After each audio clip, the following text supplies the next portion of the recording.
dito po sa Pilipinas, ano po yung nakasaad sa ating batas when it comes doon po sa designated survivor? Do we even have designated survivor? Sa ngayon, wala.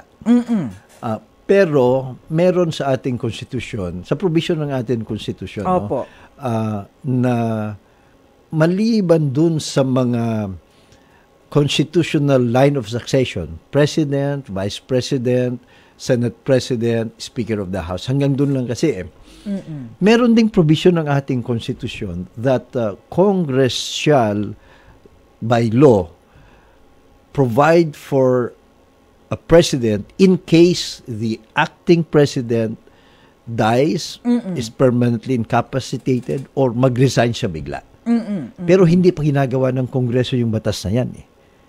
Kaya wala pa tayong malinaw na proseso o legal na proseso o pamantayan kung sino ba yung magiging president in case itong mga pwedeng acting president automatically sa ating line of succession, biglang mawala lahat. Mawala ng sabay-sabay. O kaya mag-resign o ayaw nilang manungkulan. I see. Okay. So, sir, dun muna tayo sa succession. Kasi naunawaan natin na kapag may nangyari sa presidente na hindi maganda, automatic vice president. And then kapag yung vice president ang nawala, sino po yung pwedeng pumalit? Is it the Senate president? Senate president. Okay. So, mawala o kaya ayaw gampanan yung kanyang magre-resign siya or incapacitated, nandyan siya pero hindi niya kaya, susunod yung Senate President. Okay. After the Senate President, yung Speaker of the House. And then after the Speaker of the House, wala na. Oo.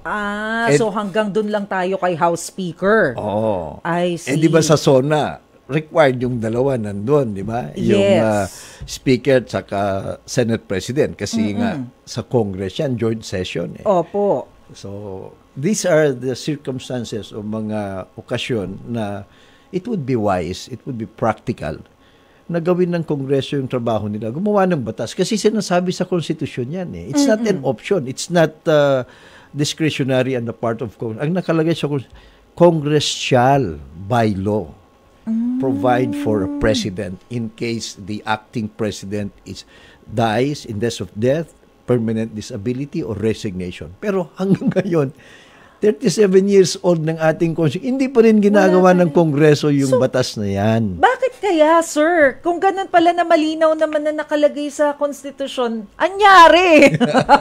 Ba't hanggang ngayon wala? Well, tanungin natin sila. But in fairness naman, si Senator Lacson noon, nag-file ng bill na ganyan. Okay. Okay? Meron din